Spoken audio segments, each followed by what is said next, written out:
Hello everybody and welcome back to the United Stand. It is Arsenal 3, Manchester United 1.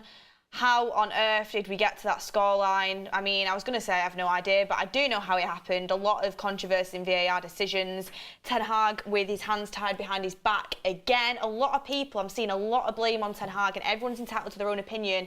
But he looks to his bench. There is no senior midfielders. None. The only midfielders he's got to bring on is Hannibal from the youth and Dangor from the youth. And when his centre-backs get injured, and you could tell Lindelof was carrying something, he has Harry Maguire and Johnny Evans to bring on. Harry Maguire and Johnny Evans as a partnership at the Emirates. Like, what do you expect him to do? What do you expect him to... Tell me one team in the league that they start as a partnership for. There's literally zero. So it's a disgrace that Amrabat isn't in. It's a disgrace that Ten Hag didn't get the centre-back that he wanted. And we know he wanted one. Kim Min-jae, Todibo, Pavard. You know, he even excluded Harry Maguire from the squad against Spurs to try and get rid of him. He refused to go because he wants to sit on massive wages at United when he's not good enough. And then obviously there's been some sort of falling out with Scott McTominay because he's not in the squad because he refused to go to Fulham. Another player that Ten Hag doesn't think is good enough. And just not the complete backing from the transfer team and the board. And, you know, when Arsenal have got Saliba and Gabriel and we've got Johnny Evans and Maguire and it looks like Martinez is injured, like, what do you genuinely expect going into the last few minutes of the game? We still somehow could have actually won it, though. I'm not blaming it on them. We still somehow could have won it. A lot of controversial decisions. We have Faz, Ginge and Kev with us all today. But, Ginge, you know what? I'm going to come to you first. Offside for Garnacho. Ten Hag's come out and said it wasn't offside. They looked at the wrong angle. What do you think? I think the VAR is absolute fucking joke. It is piss poor. Not only that decision, I mean, Saliba or Gabriel, I can't remember the centre-back he was, turning to Daniel Cormier and just suplexed the shit out of Hojlund in the 94th minute for a penalty, I think it was. I don't understand it, to be honest. It's there meant to get the good decisions, the correct decisions, and if Ten Hag's come out and it is true they've looked at the wrong angle, then I may just scrap the fucking, just get rid of it, because I'd rather lose to an on-field wrong decision than have 14,000 cameras around the stadium and still get the wrong fucking thing. Honestly, how are they getting it wrong? I don't understand. It's unbelievable. There was a decision with Arsenal, wasn't there, a while ago, where they cut to the VAR room. Was it a goal against Brentford or something? Where they forgot to draw the lines on the pitch. You know what? Who are these people that are working? You know, you've got one job. You know, you sit there, watch a game, you have to drop a few lines on the pitch, look at it from whatever angle, you determine whether it's offside or not. Now, one of the good decisions today from VAR was the Havertz penalty. You look at that and you think, if he didn't have that, it would have been given as a penalty back in the day. But I thought he should have been booked as well, Havertz, for diving. I thought that was a blatant dive. VAR works, but the inconsistency of it will drive you insane. It's starting to outweigh what it actually brings. They might say, oh yeah, but it's allowed, let's say, 14 goals. But the amount of points, it's already cost Wolves a point. It's just cost us a point. It cost us 3 points. I'm going to say that against Tottenham, because Romero just picked the fucking ball up and got away with it. I don't understand what, honestly, I don't understand everybody thinks United get the decisions, apparently. Honestly, I was speaking to Forest fans when we beat them 3-2. They'd come out, they were going, oh yeah, but the ref was on your side. I said, no, what game are you watching? What game are you watching? And honestly, it's just getting on my nerves now. I'm sick and tired of having these 14 cameras around the stadium and still not getting the right decisions. It's just fucking annoying. Well, you know what, the headlines love a headline about Manchester United, and that's how they get all the clicks in the media. It's absolutely true. I'm not saying that's why it's happened, but it's just so frustrating. People jump on the bandwagon of it. Mixed opinions about the performance, Faz. Some people have seen the result and have lost their heads, which is understandable because I am on edge right now. I am so on edge. But as an overall performance, bar obviously the last, few minutes when we should never have lost that game 3-1. Never mind 2-1. We should have won it 2-1. Yeah, shouldn't have lost the game. But we shouldn't have lost the game at all. Never mind 3-1. As an overall performance, are you happier with what you're seeing? Yes. We played some decent football at times today, even though people could get carried away thinking we were hoofing the ball or whatever. Surprised the lineup that we started with. We don't have two players that, in essence, should start the game, Varane and Luke Shaw. We really took the game to them at times, and they obviously... Sorry, do you three actually believe that United played well today? I think away from home against that sort of team. Yeah, because I'm looking at the first kind of 20 minutes or so, and I'm thinking Onana must have touched the ball more than anybody, whether that was a game plan or what. But for 20 minutes of knocking the ball around the back, don't have a go at us. That's stopping Arsenal. I get that, but the first time we actually broke out, 90 minutes. That means for 70 minutes you were happy. Yeah, well. Listen, the first time United broke the first shot on target, we scored, don't we? Yeah. Eriksen with an absolute killer pass into Rashford. Great pass. Rashford uses the right option of actually taking a shot for once, and it's a goal. And then for once taking a shot. Well, yeah, but it's decision making with Rashford. You know, he got that decision right.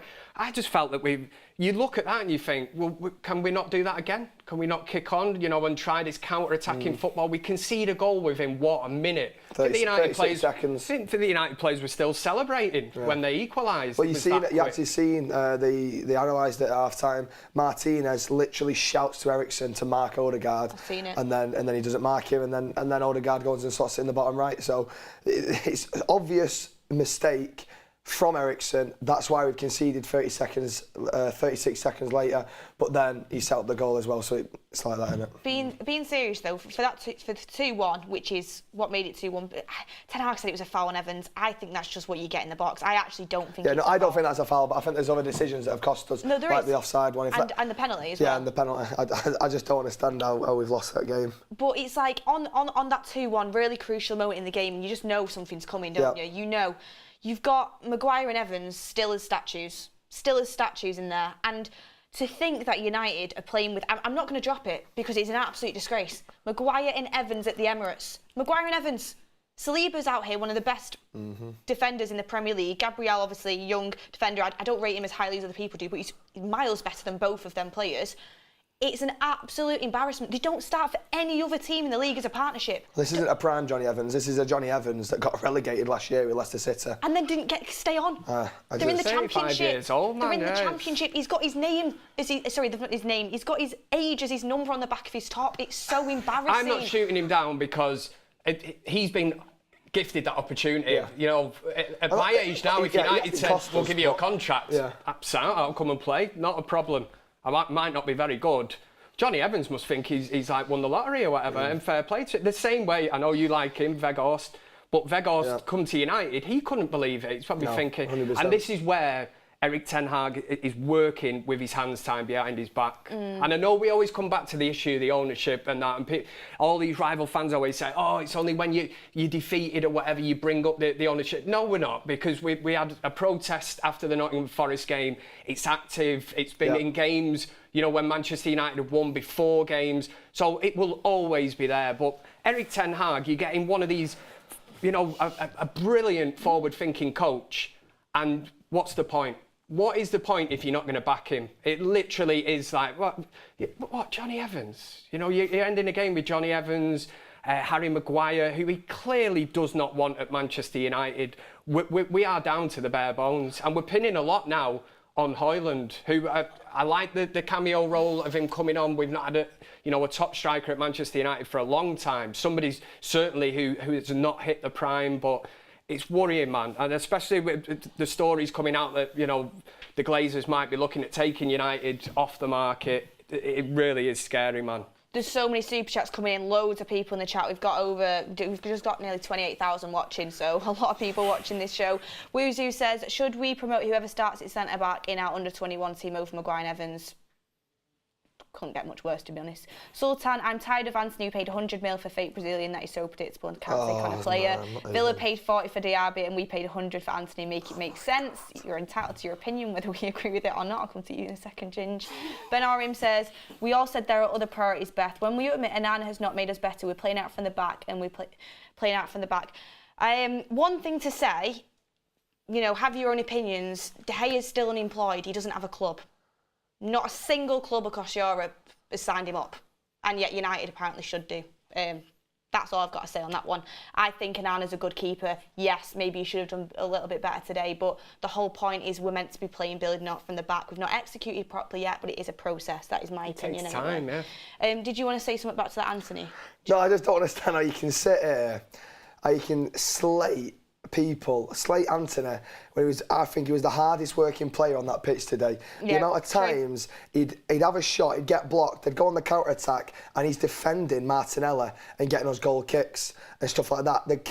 The man, his work ethic is unbelievable. Okay, yes, he's not Ian Robben, he's not scoring 20 goals a season, do you know what I mean? But it will come, just give him time. You can't sit there and slate Anthony for why we've lost today. He was not the problem, he was nowhere near the problem, and if anything, he probably stopped us conceding a lot more than we should. Defensively, he was good today, Anthony. So good. And that's why I was called out, Gabby Bonglaho, on the last one, saying, because people will look at it and all... Did you see he commented on that? Yeah, I did see that.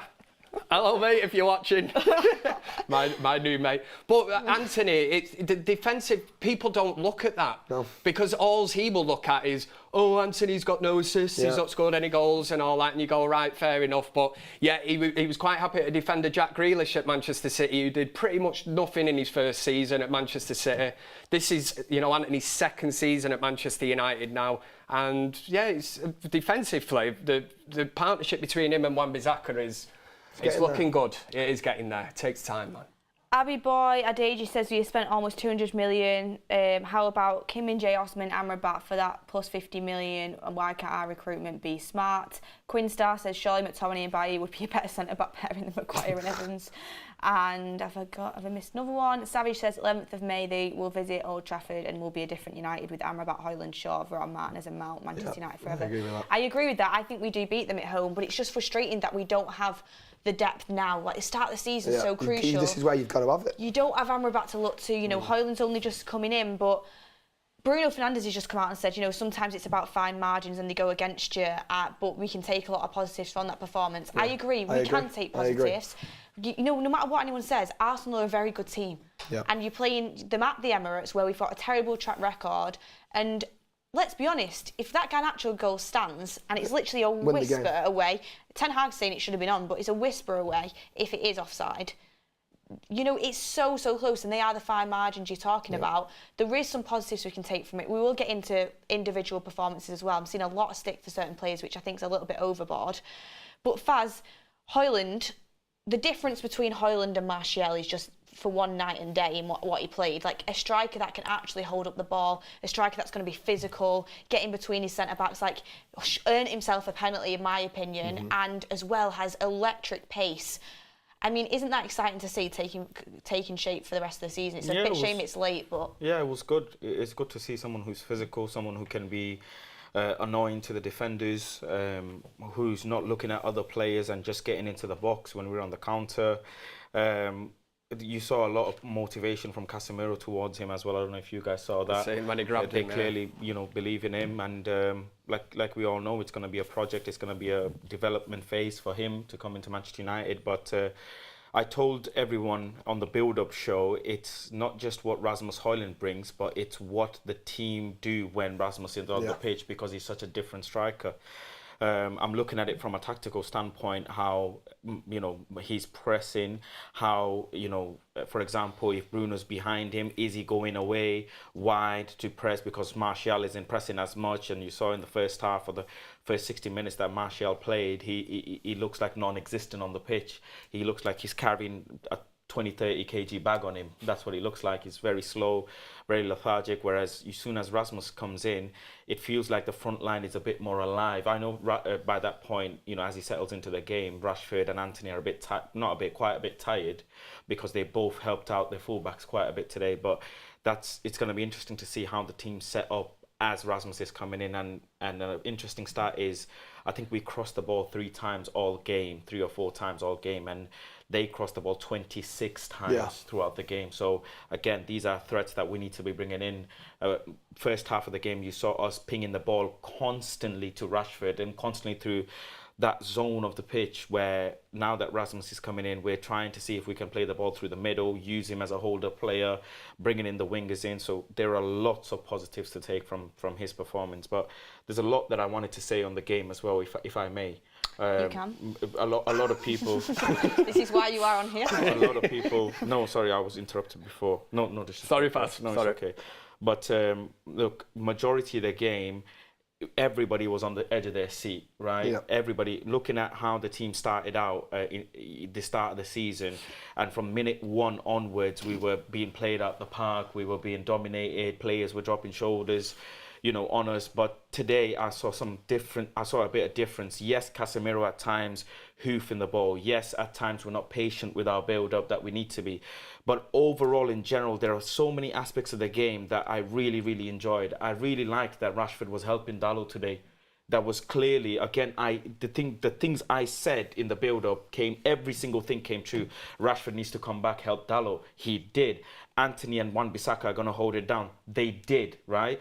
Even you saw Bruno Fernandes, Eriksen and Casemiro. That midfield looked a lot better than having Mount and Bruno in there as well. Again, this thing about Saka versus Dalot held his absolute own today. Yeah, he looked like a left back, and he's not even a left back. Lindelof and Martinez, yes, Martinez is getting injured, but don't forget, he doesn't get injured at that moment. He's probably played 5-10 minutes, feeling some sort of pain or something in his body. So considering all of that, for the length of the game that we held on for, it's something to be very, very proud of for being against Arsenal, who are absolutely going to be flying, or looking like they will be flying, considering they were, you know, title charged. Yes, the scoreline will make you feel like it's shocking, whatever, but we didn't get played out the park like we did against Wolves. No. We actually didn't. The fact that Garnacho was able to get through, the fact that, you know, Ten Hag believed, bring him on, take Anthony off, these are all positives. For me, the season hasn't started yet. You know, Fulham just drew against Arsenal at home. Teams will drop points. I'm not saying that we are title contenders or anything as such. Yes, I'm going to be critical, for example, about Andre Onana. You know, great at claiming crosses today. He punched a ball up from a corner kick, but near post shot, you know yourself, near post shot, and it's not like it's the tip of his fingers. It's almost like forearm length. It's quite a bit he's covered. He should be getting strong. Okay, the deflection, not a hard deflection, not a rocket shot. He should be defending it, he should be blocking it better. Defenders in the box, they should be doing better. Okay, Johnny Evans foul, whatever. But these are the small things that cost us the game. And at the end, the last goal, let's be honest, we probably thought, let's try and chuck a bit more up front and chuck some players up front. And they count 2-1 losing and 3-1 losing, they still take 3 points either way, right? They still take 3 points. But the dangerous aspects that we saw in the game, I personally enjoyed. Me and Beth were watching the game together, and majority of the game, we were like, you know what? First half, everybody would have taken 1-1 or a draw. Going into the first half, everybody would have taken a draw. Came out second half, a bit cold, started growing in the game, had chances, offside, blah, blah, blah, whatever. But yeah, you can argue with Saka's red card as well. Saka could have got a red card. That's another thing. But you don't... Fernandes. Listen, Erik Ten Hag has come out on Sky, and he himself has said that the performance was all right from us. I thought we played a very good game, but everything went against us. But the people listening and watching this will think that I'm being delusional, thinking we played good football. But the manager's saying we played good football. So if you don't agree with me, you don't agree with the freaking manager. At the end of the day, it's Arsenal. Everybody thought we were going to lose, and for a good majority of the game, we went toe to toe. I don't care if they had more possession. They didn't have. We had more possession. No, overall we had 47. Overall we had 47. They had 53. But going into the second half, for an away game, that's good. Listen, They didn't have 60% possession. They've got Rice and Odegaard in the midfield. It's not like they were freaking constantly controlling the game. So there is positives. Yes, the scoreline will make us feel down and whatever going into international break. But there is positives. It's a building. Now, coming on to the back line, this ending the game with Maguire and Evans, someone needs to be sacked, and it's not the manager. Someone needs to be sacked, and it's not the manager. Glazers need to be sacked. Yeah, but I mean, the board, whoever you call it, go on. Sorry, I just want to say, the fact that we got offered, what was it, 30 mil? And I think West Ham would have pushed up to 35 for Maguire. And apparently he wanted a 10 mil payout. We would only give him 6, and we came to the conclusion he'd stay. I genuinely think we should have said to him, if you stay, you're in the under-21s. Listen, we should have made it that clear. We should have made it that clear because he's not good enough. I do have a spreadsheet. and I do keep tabs on what people say this season. When Johnny Evans was linked with Manchester United, I was absolutely battered by freaking top reds, this red, that red, saying he's coming in as training, he's just going to play under 21, he's not going to play in the squad. I said, I know this fucking club. I've been around football to know long enough. A player doesn't come training with your first team for fucking nothing. And then they ended up giving him a contract. Sergio Ramos is on a free. You could have gone and got Sergio Ramos. That would have been better off. And Maguire stayed, again, knowing that anybody gets injured, he's the next step. I hope Martinez got taken off as a precaution. It's not something serious. I really do hope international duty break is enough for him to recover. But it's jobs for the boys. It's always been that way with Man United. It's Johnny Evans, you know, it's the fit. And then you get all the, he knows the DNA of United. He knows the setup, the players. Well, Kev, if Eric Ten Hag is putting Donny van der Eric Ten Hag, it's not sackable for Eric Ten Hag, but I'll tell you what, if Eric Ten Hag keeps Donny van der Beek out the squad, McTominay and Sancho out the squad, why the hell is he putting Johnny Evans in the squad? On what freaking mindset is he putting Johnny Evans in? No, it doesn't matter. His hands are tied. It doesn't matter. What other options does he have at centre-back? Listen, Lindelof wasn't injured. He looked like he was carrying something. He looked like he was carrying something. Everybody's carrying something at this point. It's a game. Yeah. So you're saying that you think Ten Hag took Lindelof for no reason? I don't know why he would take him off. He's literally the only competent centre-back we have left. Yeah, he was trying to protect him. He was limping off the pitch. It's international break. He's not going no game. He's the only decent centre-back we have left. I don't know. Of course he's That's how we're down to the bare bones. And he has nothing else. What do you expect him to do? Put Dan Gore at centre-back? Regardless of whatever, it wasn't actually Evans' fault for the goal. Regardless of it wasn't Maguire's fault of the goal. They could have done better, whatever you want to say. Far post, there could have been someone because Rice was just empty. Yeah, he's unmarked, took a touch, let it bounce, and then hit it. Yeah, it could have been whatever. But the fact that he's in the squad, I knew the only thing I want to say, I knew this was going to happen. That's all. My point is, I called it so early that this was going to happen. And listen, Manchester United paid 10 mil for freaking Amrabat, 85 mil for Rasmus, and they didn't have no chump change for Todibo. Well, we've got a lot to get into. There's a lot of people putting super chats in. Honestly, I would have genuinely been tempted to bring in like Dan Gore or Hannibal, and then move Casemiro back as a centre back. It was getting that bad, but it is what it is. Darren Mulaney says, we was robbed by VAR and bad referee won't win games with Evans and Maguire. This team won't get in top 5. And Sam Coley says, I'd put 2 wet paper bags in place of Evans and Maguire. And I've got a couple others on here as well. Shadow says, was happy when Evans left the first time as he had loads of mistakes non-stop and was past it. Now my nightmare is real. Maguire and Evans, this is not Ten Hag's fault. Obviously, it is embarrassing having them two. The fine margins do come into play. We're going to get onto it a little bit more in a second. But interestingly enough, Arteta in his post-match interview said, Man United are a great team and they are very, very well coached. They make life difficult for you. That's interesting, isn't it, Ginge? Because I think he's right. We were well coached today. The game plan was effective. Yeah, I think what Eric Ten Hag's done is he's gone out there. We're not going to go to the Emirates and take the game to Arsenal for the full 90. It's just not going to happen. We don't have the facilities for that. So I think what he's done is he said, let Arsenal have the ball, let them come at us, defend, and we'll get them in the transition. And that's exactly what happened for the first goal. And then 36 seconds later, we let ourselves down. So then we've got to go out and do it again. And then, I mean, the amount of decisions against us has cost us really. But I think the way we've played today was, I think, perfect. It literally would have worked if we hadn't have switched off for 36 seconds. I honestly, I don't see how they would have got back into the game. Jim's 91, the second Eric Ten Hag paired Maguire and Evans, we lost the game. And interestingly enough, when you look at the team as a whole, and you look at that team compared to Arsenal's team, you do go in there as the underdogs, and you are right is the fact that we did have to play that sort of style of football. It did work. I mean, that one chance Rashford did get, he did score it, but Kev, there was a lot of criticism on Rashford in the second half, not necessarily just on his performance, but on the fact he looked absolutely knackered. And Eric Ten Hag obviously kept him on when it looked like he really couldn't offer anything. There's a clip going round of him where he really ducked out of a challenge, which led to Jesus' goal. And it doesn't matter because we're losing anyway. Yeah, obviously that's not the first time that's happened though for Rashford recently. And you know, I was celebrating his goal like no other. He took it really well. But does sometimes Eric Ten Hag need to look at these things and maybe make a decision to sub him off in them moments?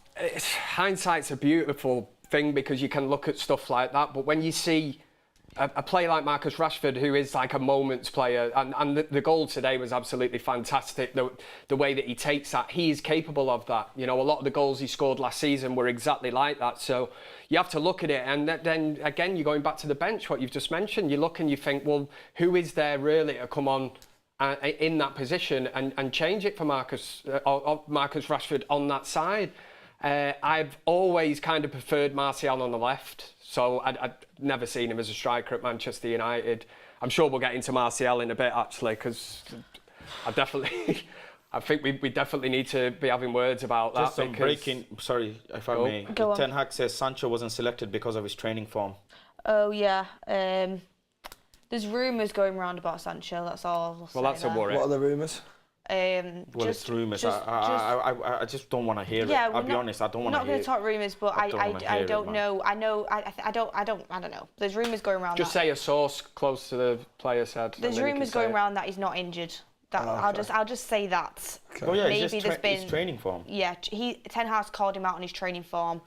Maybe it goes a little bit deeper than that. Yeah, it's lack of fitness. It's not hard work. It seems to be a running thing with these players because the amount of injuries we're getting at the minute, it's almost like they've not been up to speed for a while, and if they're being put through the paces now, all the I amount would of say on injuries this is ridiculous. is people are going to hate me for saying this, but the fact of the matter is, I know sometimes it's not the player's fault.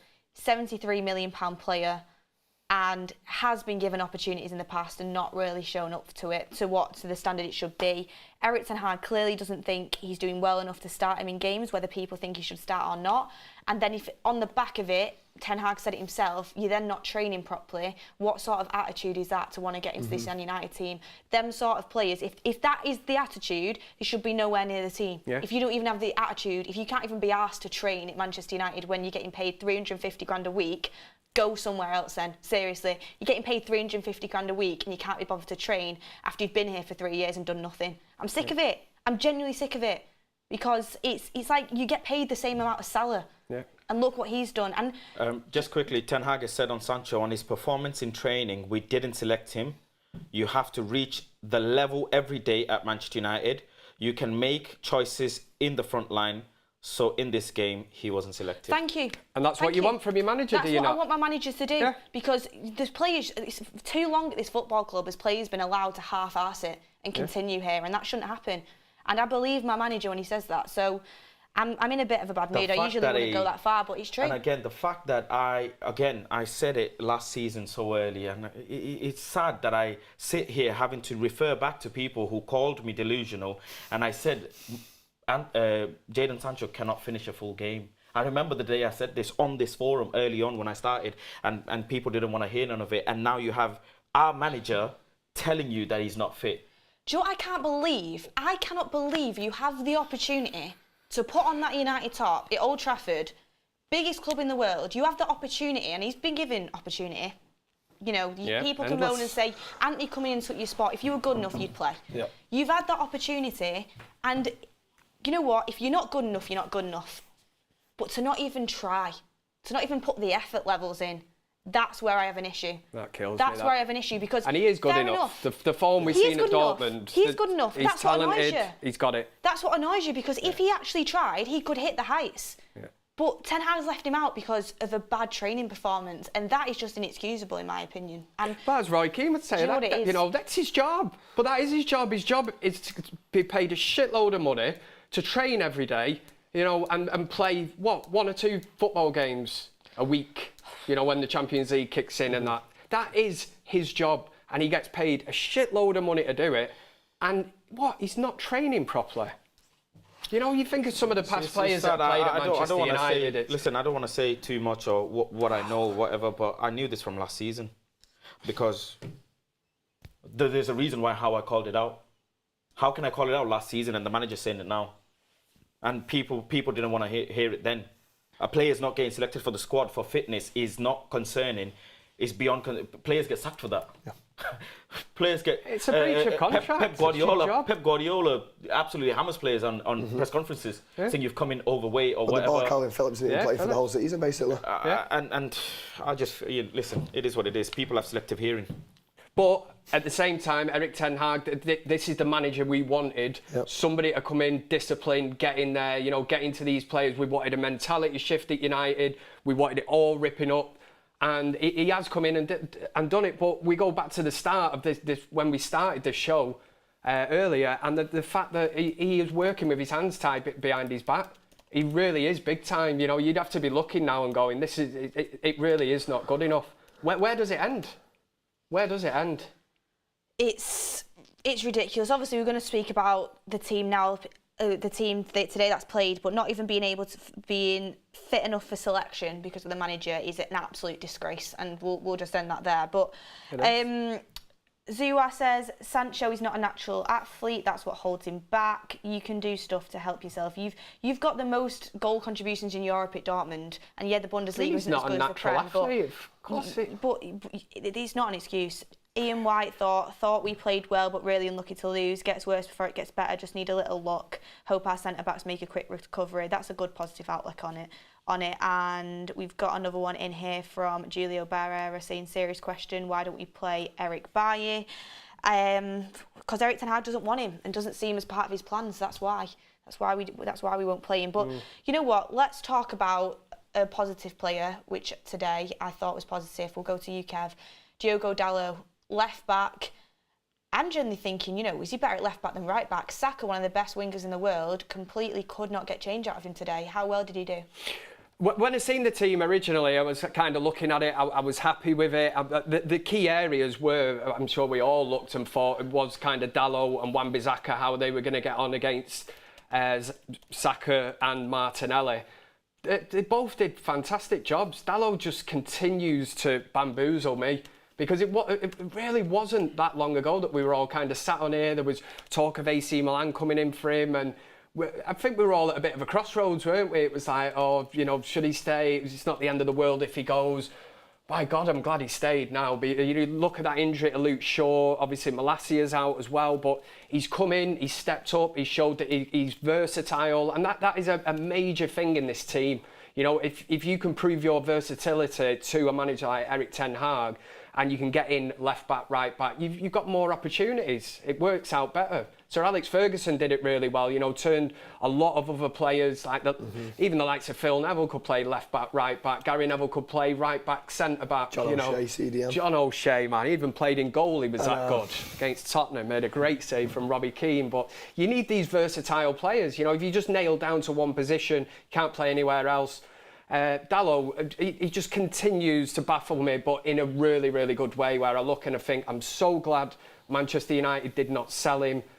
We need him, and he continues to get better and better. He's one of these players under Erik ten Hag and the current the coaches at Manchester United who's proved that with proper coaches, he can kick on, and he's certainly doing that game by game. He's one of the first names on the team sheet at this moment in time, without a shadow of a doubt. Yeah, there's no way Reguilon takes that spot anytime soon with Dalot performing like that. I think one of the players that could really leave the pitch with his head held high. But you did want to speak about Martial. Faz, you said your patience has been running thin with Martial for a long time. Obviously come back from injury, actually managed to stay fit for more than a game.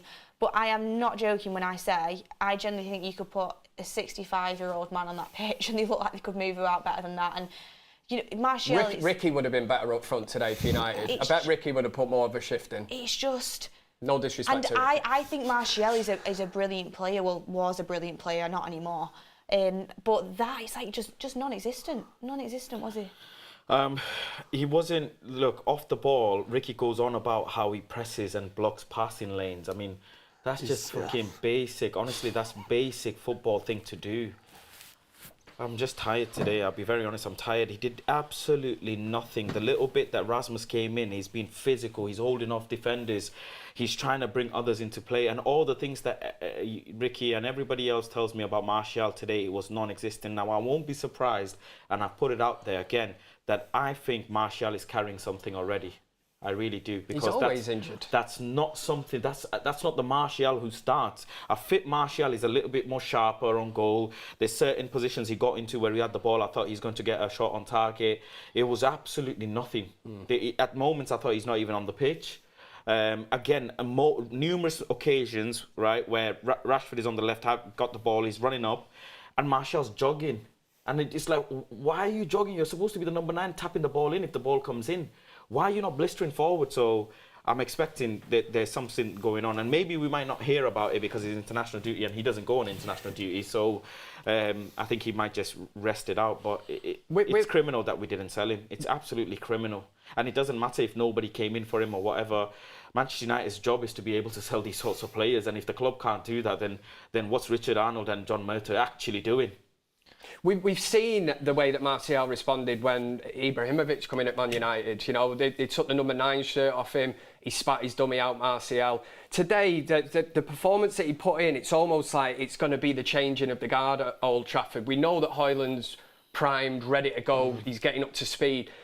For Martial, I looked at that performance today and I looked at it. That struck me as a player who would spat his dummy out. The toys, everything were thrown out the pram on the pitch today because he knows it's only a matter of time before Hojlund's up to speed. And Hojlund's going to be in this team as the number 9. It won't be Martial. And the thing that shocked me more was you would look at a player, wouldn't you, if you had any self-respect, somebody like Anthony Martial, who's listen, we're not going, oh, he's had a bad first season. How many years has he been here, man? We're talking 7, 8 years or something. So he's had time at United, but the fact that there was no fight today, you know, even if I thought in my head, somebody's coming in here, he's going to take my place, would you not use that as motivation to step up and go, I'm going to put in a shift here today and let this Hojlund lad know, you know, he's going to have to really perform to take my spot. It's almost like Anthony Martial give up today, and that was the end.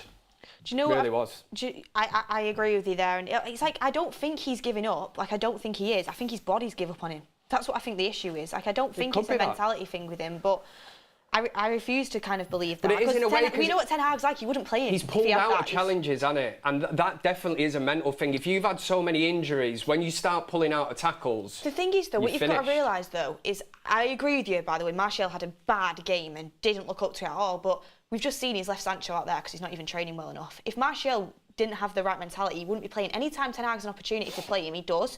He's generally just a shell of the player he used to be, and it's actually really sad to see.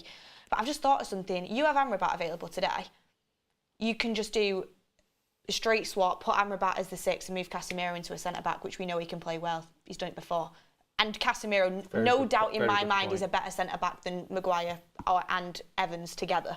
At least putting him in there, you've got something. So, and a lot more match sharp than them two as well, because match sharpness comes into it. Like Johnny Evans hasn't played a professional game in the Premier League for how long, and Maguire's just been sat on the bench every single week. So those little margins like that kind of do come into play and stop you from being able to reach the heights that you want to, and things that can be easily avoided. But next topic I wanted to talk about, Ginge, a lot of people getting on Bruno Fernandes's back. I've seen people say, you know, Odegaard showed up for Arsenal as his captain, Bruno didn't show up for us. An example for me is that through ball through to Garnacho wins the game if it's a flicker on side, and everyone's saying Bruno Fernandes wins the game with that assist for Man United. Do you think that's a bit harsh on him? No, I think going in on any player is just harsh after that performance. Every player on that pitch has listened to the manager, done what they needed to do. Yes, there was a few dodgy calls, a couple of individual errors, but people are humans, people are going to make mistakes. That's just part of football. It's how you counteract that. So I think if you're going to sit there and have a go at Bruno, you just don't have a clue what you're on about, to be honest. Because I don't understand how you can even sit there and berate any of them players after today's performance. It was down to a T. Should have won the game. We got unlucky. Faz, Kev, do you have anything bad to say about that? I don't know how people will criticise Bruno today. Yes, it wasn't. He didn't get a goal or an assist, but like I say, that VAR decision, I haven't looked at it from different angles. Obviously, I saw what about Garnacho. Yeah, but I think, you know, he won the ball so many times, and one of the things I will be a little bit critical about is, as a leader and as a captain, again, this is not me hating on Bruno, I just say you should have been able to dictate the game a little bit, and at times we were rushing the play, and you're supposed to tell your teammates around that, you know, let's calm down. Get on the ball and dictate the pace. Let's try and have a few touches on the ball before every two every second or third touch or second or third pass, we were trying to fling the ball over the top. But the thing is, it's okay to do that, but you're not getting it pinpoint. Now, Andre Onana gave the ball away, as far as I counted, about 6 or 7 times. You know, Casemiro gave the ball away about 4 or 5 times. This rushing. There's no need.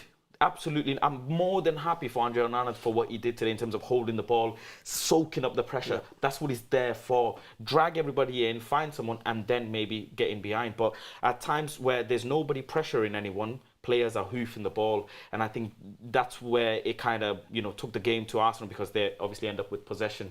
That's where it would have been totally different. And this is nothing against De Gea, but if De Gea would have been in net today, you think back to the FA Cup final against Manchester City when De Gea just kept going long, and we were just literally giving them the ball back every time. At least Onana, you know, every time he had the ball, we played out from the back.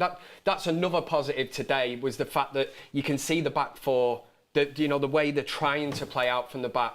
You know, before this game, I'm kind of asking myself the question, because I am still up in arms a little bit of going, what kind of a football team are we? You know, you watch a team like Brighton yesterday, great style of play, the way they play, and we've lost that kind of tradition over the last few years. You wouldn't know what Manchester United team are going to turn up. Are we going to be counter-attacking? Are we just going to go all out? Are we going to be defensive? Are we going to sit back?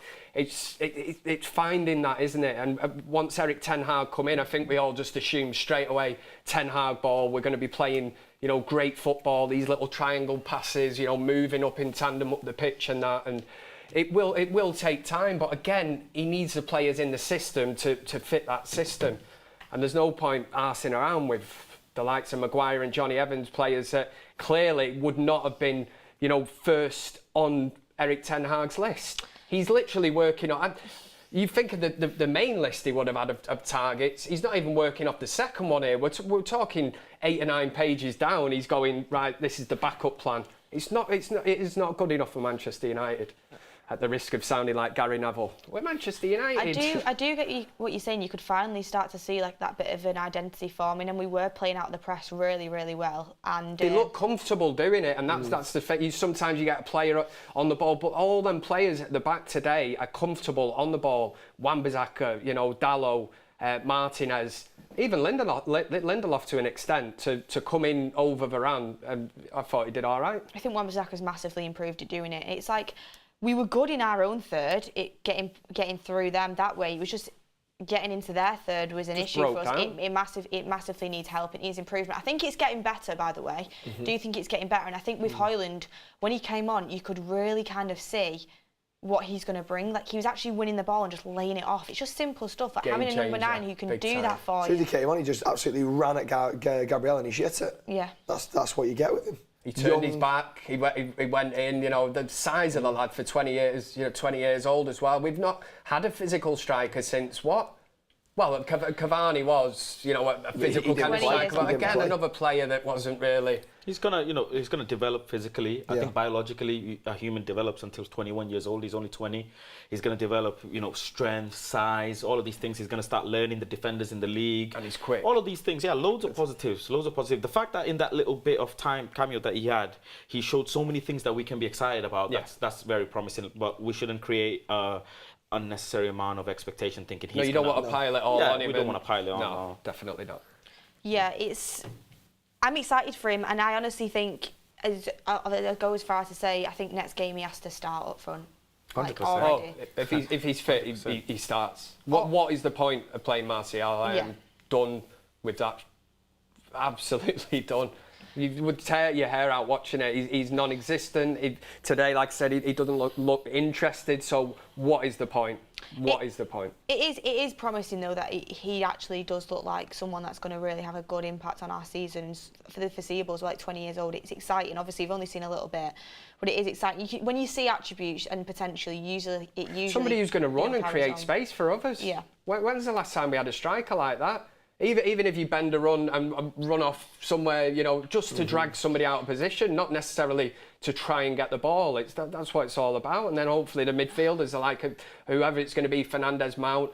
You know, you've got your creative players that can come through, players that are capable of scoring. Interesting super chat there saying, Beth, do you think we should have sold Fred? And then another one saying selling Fred was a massive mistake.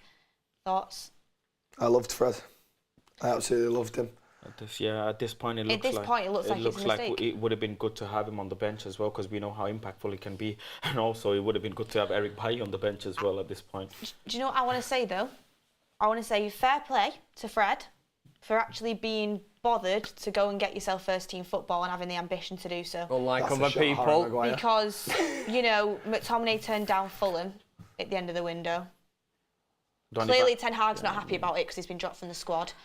And Maguire turned his nose up at West Ham, who actually look really good, and he could have been captain for, apparently. So, you know what? He could have been captain as well. Yeah, he apparently offered him captain. Oh, wow. Fair play to Fred for actually being bothered to go and get yourself a move and wanting to play first team football. Do you know what it is? Sitting on your ass every week and taking a wage. Yeah. That's like, you know, if I was texting some bird or whatever and I was like, do you want to go for a bargain bucket at KFC? And she was like, bit busy this evening, Kev, you know, Just take the hint, man. Read the room. Just quickly, Ten Hag on Hojlund's debut, he said, I think he played very good, but I also think Martial had a good performance. Whoa, who said that? He's just trying to keep his players. He said, I think Rasmus played a very good game, but I also think Martial had a good performance.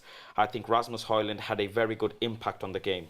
Yeah, it's, you know, he wants to keep Martial happy on that. I don't necessarily agree with him there, but Ten Hag, we all know, Ten Hag speaks through his actions. Yeah. You can tell that from who he's dropped from the squad and stuff like that. But the fact he actually blatantly came out and said Sancho's not been training well, fair play to him for actually calling him out on that one. But it's good that we have a player like Hojlund.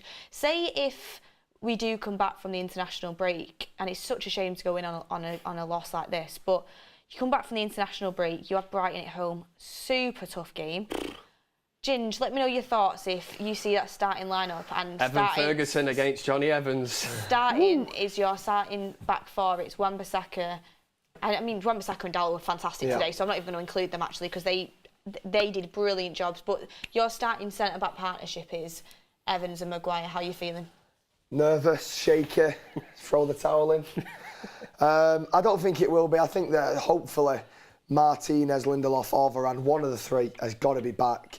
I do think Maguire will probably end up starting if they're both not back. But it just shows really, because when Maguire come on, and when we had Maguire and Lindelof and we had McTominay and Fred in front of him, that was under Solskjaer, and everybody was berating him. We've now got Ten Hag. We've had him for a full season. We're now in for our second season. He's had 3 transfer markets, including a January, and we're still somehow using the same centre-back partnership that we had under Solskjaer. I just don't understand how we have got to this point. I don't. It's like going back in time. Yeah. He's got and the fact of we've brought in Johnny Evans, who, look, I love Johnny, I do, but he shouldn't be starting in the. He shouldn't be coming on, as a sub at the Emirates when we need to go out and win the game. This is a really... Name me another Premier League team that would have took him. This is a really good tweet that I've just seen. I'm going to bring it up. Hit the Emirates. One team brings on Evans and Maguire, and the other brings on Vieira and Gabriel Jesus. There's some serious quality issue at Manchester United. The game plan was pretty solid for most of the game, I feel. And it's true. Like, what is Ten Hag supposed to do in that situation? It's like Pep Guardiola bringing on Vincent Kompany. Do you know what I mean? The guy's a manager now. I'd rather bring him on. I'd rather bring him on. I would rather bring him on. Johnny just needs to go and manage a team, doesn't he? Do you know what I mean? I'm sorry, admin. I know you're hurting because our admin's Northern Irish, but and Johnny's getting a lot of the brunt here. But it's not as if when targeting Johnny Evans, of course he's going to take the opportunity. Yeah. Like you would. Johnny's just going out there doing the best. Man United have forced us into a situation where that has to be the case. It's that old line, isn't it, from when Sir Alex Ferguson... This goes back to when Sir Alex Ferguson was in charge. There's no value in the market. You know, I remember United being after Lucas Moura back then. And then, was it Paris Saint-Germain coming for him and he was like, there's no value in the market. You knew that was a blatant thing by Sir Alex Ferguson of covering up the Glazers. They could have... Big time. They could have He'd never say anything bad about the owners. They could have accepted 60 million for Maguire and McTominay, paid Maguire his 7-10 million. I heard that they were going to offer him 6, but he wanted 12. Sure. Okay, let's say they sold him for 60 million, paid Maguire the 12. So overall, you're making, I don't know, 48 million. And you can go and get Todibo and still have money left over. And you technically could have not had Johnny Evans and might have been better off. It's baffling how I can think of that, and Richard Arnold and John Murtaugh getting paid millions every year can't think of it. Well, all they're doing is just sat around trying to put the Manchester United's name on anything they can. Commercial deals, that's all they're bothered about. Something that actually brings money into Manchester United. You could have sold them for 60 million, paid him his 12, and still had money left over, and could have got the Amrabat deal done for 10 million on a loan, and could have got Todibo and still have money left over. Because they're businessmen. But at what point do they actually look and go, oh, do you know what? If we're successful on the pitch, we're a successful brand or whatever you want to call it, football team, we're competing for Champions League, you know, we can win that back to the Premier League and all that, where we used to be. Prize money, you know, that's where it is.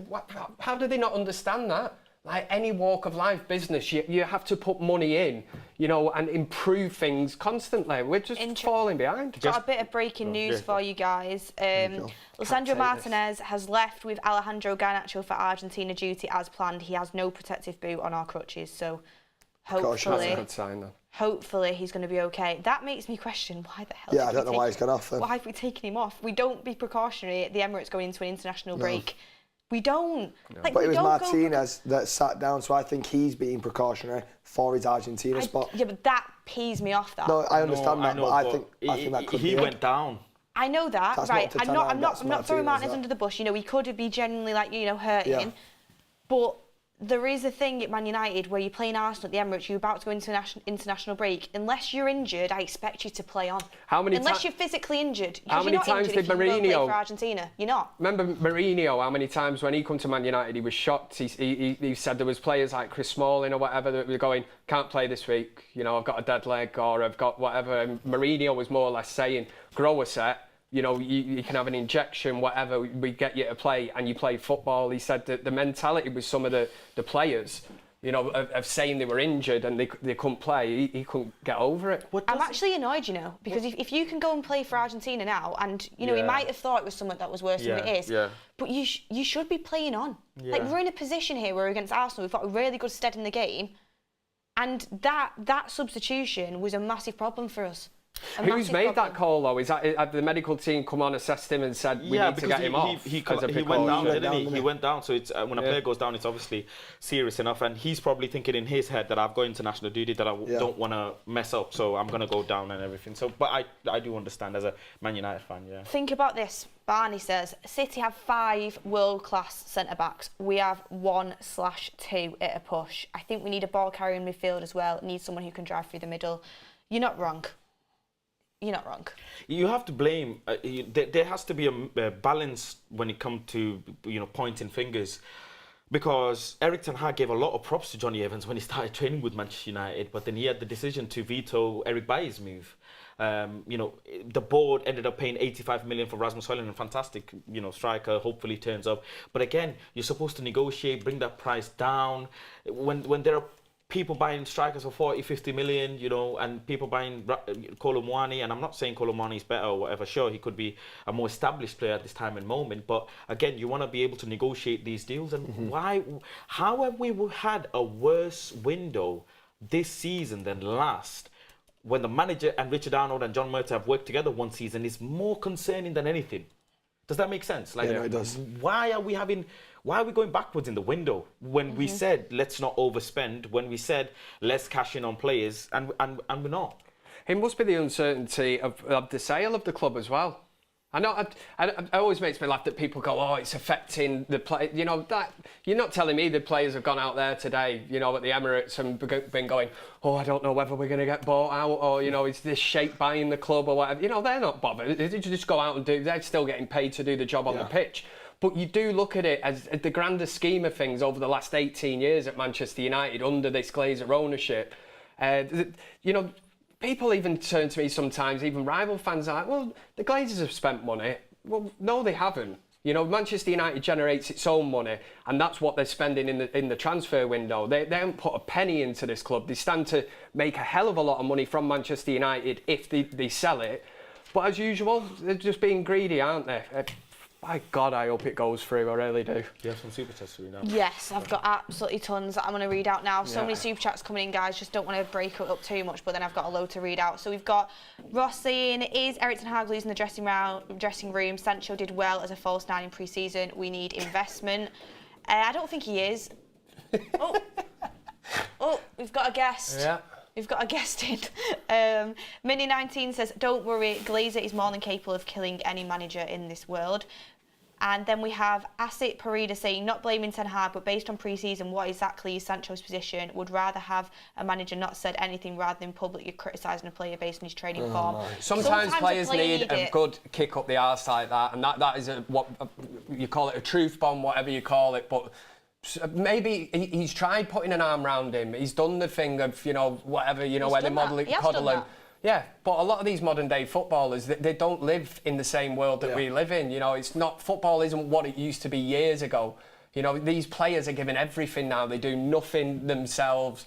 They probably don't even know how to book a flight, on the internet or anything. Everything is done for them, and they paid a shitload of money. They don't live in the real world. Is the most embarrassing thing for a footballer. And maybe this is Erik ten Hag's last kind of plea now. This is the way he calls him out and says, asking a player to be fit for the squad. Are you actually having? You are one of the highest paid players in the Premier League. Mm-hmm. Like, okay, money this aside, is obviously, I'm not going to point. Ten Hag must feel now this serious? is the last. Are you being deadly serious? A footballer is not fit for the squad. If he's not fit enough, I'd drop him. I don't even. Being serious. Sancho can come on and have a bad performance, but not fit for the squad. Do you know who you play for? Do you know who you play for? Yeah. Correct. Are you okay? They don't live in our world. That's what it is, isn't it? Do you know who you play for? Some players are motivated. Some, I'm not questioning. Well, I am questioning his motivation because if it is true that he's not training well, Dele Alli was the same, wasn't he, under Mourinho? Mourinho obviously thought by calling him out when he was at Tottenham about his training methods and that he didn't like that it might have inspired him. But it's how they react to it, I suppose. If Sancho now spits his dummy out, then there's only one way it's going to end. I've seen Sancho, and prove me wrong. You can read body language from players. I don't see him trying to prove him wrong. I always say this. At least I will. Today, did I not say? Obviously, cameras were not on because we were watching. Did I not say let's go Martial? Yeah. Because whoever's on the pitch, I will support you 100%. Mm-hmm. When you're starting the game and I'm going to the game, I will support you. But to think a player is not showing the respect back to the club by not being fit. You have so many other colleagues playing. Everybody's got shit going on in their life. It's not just you. Everybody's got things going on. So the fact that you disrespect the club by not being fit is absolutely You're disrespecting the fans as well. The supporters that are paid money to go to that ground. Sorry, Kev, we week in, week out, kill Anthony, crucify Mount. We crucify every single player that's on the pitch. I crucify Bruno when he's playing bad. I give him credit when he's playing good. But to do that, I will never, ever respect you, ever. It's impossible. Ten Hag's come out and said his decisions on subbing Lindelof and Martinez. Victor was ill, so he had to come off. Leach had a problem on his foot, but I'm not sure if it's now an injury. We have to wait and see. Annoyed at that. If that's not an injury, I'm annoyed. And I love Martinez, but I'm going to give the same treatment to every other player. It's just not acceptable. You have to be able to, I don't think Martinez would have come off if he hadn't. I'm not going to question his mentality. Yeah, he doesn't strike me as a player. His mentality is spot on. He knows exactly what to do. I agree if his leg fell off, he'd still try playing on. I think he honestly thought that maybe his ankle had fucked up again, or if something would have had to bring him off. I'm not going to question. I don't think he made that call. Maybe he got worried that it was the same injury that kept him out a lot at the end of last season. So that's understandable. But it's just it's frustrating. And the only reason I'm annoyed is because we needed him. Do you know what I mean? Because he's. And if we'd have won 2-1, the Garnacho goal stood and it ended like that, it'd be a total different show, this, wouldn't it? I'm praying for the January window because we need to get really busy in the January window at this rate. We won't spend a penny. Liam Devon Red says, more joy cleaning my baby's nappy than watching this football club with Maguire and Evans in 2023. We are finished and soul destroying. And as it says, not blaming Ten Hag, but based on I've read that one out. And Lee says, hi guys, great show. I'm gutted. I like to know why do players like Bruno Bruno get a pass every time when he plays like a kick merchant as a midfielder that can't read the game and that he needs to drop. I don't agree with that at all. Interestingly enough, it's coming out that Scott McTominay was absent today due to illness, apparently. So maybe that's why he was left out. Let's Review says, after watching the last 4 games, I would love to have the legend back scoring goals. I don't know which legend. You know, Ten Hag could have come out and said Sancho's unwell. I know. But the fact that he said that, and my manager My manager does not criticise players. He does not. Never. He does not. For him to say that, listen, I know Erik Ten Hag so well, just like all of you. You know this man so well. For him to say that, this is why I'm thinking: is this the crossroads now? He's come and he's thinking the last thing I can do now, and because it's in the domain, we're talking about it here now, and we're all questioning Sancho and saying, well, what is he at? You know, he's one of the highest paid players at the club, and what? He's not training properly. Again, it's your job. It's your job, innit? Jeez. Wayne Liss says, how long... Oh, no. I'm working on him being trained. Come on. Wayne Liss says, how long before Rasmus gets like Martial? See it pointless making runs just to watch Rashford be greedy and shoot and run. And Zua says, just to be clear, selling Fred was a ridiculous decision. We are going to struggle with fitness this season and Fred would have been a good option. Sean Thomas says, keep making excuses for Bruno and Rashford. Kia says, once upon a time we fought to get the best players in the world. Now we've got to bring back a 35-year-old Johnny out of retirement and our star Rashford starts jogging from 75 minutes onwards. We are an unambitious club and it hurts me to watch, having grown up watching Sir Alex Ferguson teams win everything. S says, I want to see a midfield of Casemiro, Bruno and Faz. And Mikhail Palacio says, I'm sick of paying 70 quid a month for this crap. Blazers out. And Jerome T says, at the 18th minute you could see that Ten Hag was shaking his head because we were playing hoofball. Maybe the players just don't listen to him. I do think, you know, as a coach, it's your job to get the message across to the players. I don't necessarily believe in that. He obviously seen something he didn't like. But it's... a lot of them super chats, you know, they make some good points. Some of them are questionable as well, but this is everyone's got very questionable. Everyone's got these opinions flying around now because there's a big hothead. There's a big hothead after you lose the game. But I remember when Ronaldo said the young players in Manchester United are not as disciplined as he expected. Well, I would say is even though Rashford's goal was brilliant, and it's not just him, by the way. Never in a million years you would get away walking like that for Pep Guardiola. Never in a million years. And that's why his teams are the best. You just see them running constantly and pressing and they're well drilled. But hopefully we will get there. And I'm not just targeting him. There's a few players that do it sometimes. I would have liked to lose. Like, I know we lost the game. I wouldn't have liked to lose, but I would have liked to see Palestri on the pitch as well. Because Rashford was knackered after all of that running that he did. But I'm expecting Rashford to run a lot more because Anthony runs a lot more. But would have liked to see Palestri. We've had over an hour now, which is gone so quickly after a game like that it always does. But you know what? Final words, everyone, on the back of that performance going into international break. Kev, we'll come to you. Final words. Where the hell do I start with that one? What? Football is a funny game. It really is. I said it the other week, didn't I? Football, bloody hell, as Sir Alex Ferguson once said. But at the risk of sounding like a Manchester United player whose like social media team tweet out for him saying we move again and all that, I'm certainly not going to say any of that bollocks. But I've seen positive steps today.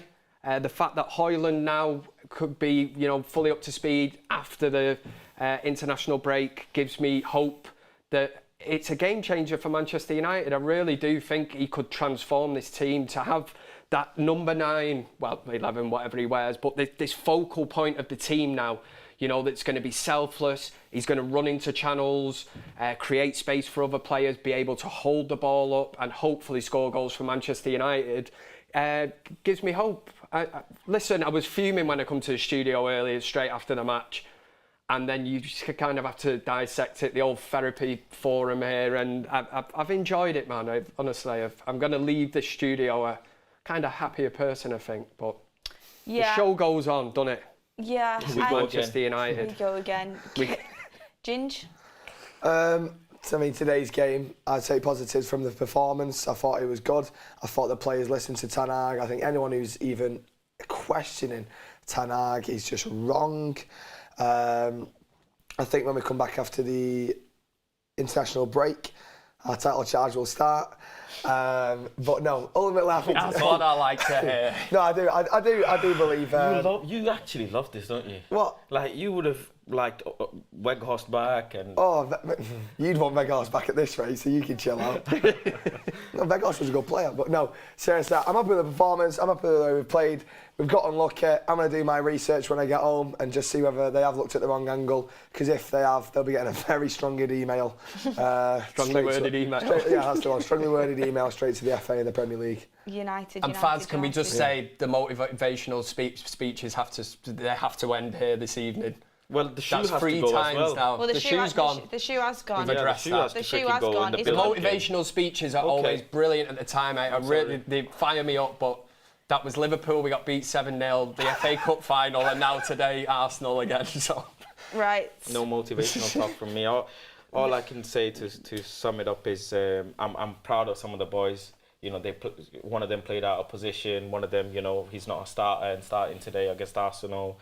We made mistakes. We took the game to them at times, and we fell short. And it's our season's not over. You know, Chelsea dropped points. Arsenal have dropped points already this season, and we're not at the level of the cities in the league. But what we can do is trust the process with Erik ten Hag. And yes, it might look like there is no process with some of his signings, with some of his football or decisions, but most important thing is we have some players on the pitch that can make certain moments of magic happen, and that's the glimmer of hope that I'll go in. So yeah.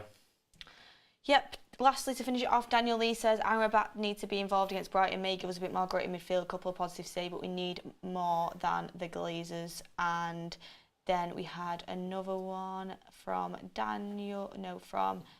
Minute 19 says, don't worry. Oh no, I've read that one out. I must have missed it. I'm sorry if I missed your super chat, but thank you everyone. Last words from me is there is positive to take from that game. There's also some negatives. I'm absolutely very, very worried about our lack of centre-back depth. That was an eye-opener for me. But overall, I do think the team is improving, and get behind the manager is what I would say on that one. But thank you everyone for watching. Kev, thanks for being here. Thank you very much. As well, thanks for making the effort. And Faz as well. It's always really tough, games like this. We're all fans like everyone else at home, and it's really tough, but talking about it together makes you feel slightly better. But I am absolutely gutted, as I'm sure all of you guys are at home while we are in the studio. But thank you everyone for watching. Make sure you hit a like on the video as well. Also, Adam's vlog from Lanzarote is actually live now, so you can go and watch that. Also, the kits that we've been wearing, I forgot to mention it, retrofootballkits.co.uk. We've got them on here. Go and get yours, 100% authentic and genuine, 15% off site-wide and an extra 10% with 2 US 10, so make sure you go and get yours. But thank you everyone for watching. Please don't let Man United ruin your international break, even though I know it's hard not to, and go and watch Adam's vlog and enjoy the rest of your day, everyone. We'll see you on the next one.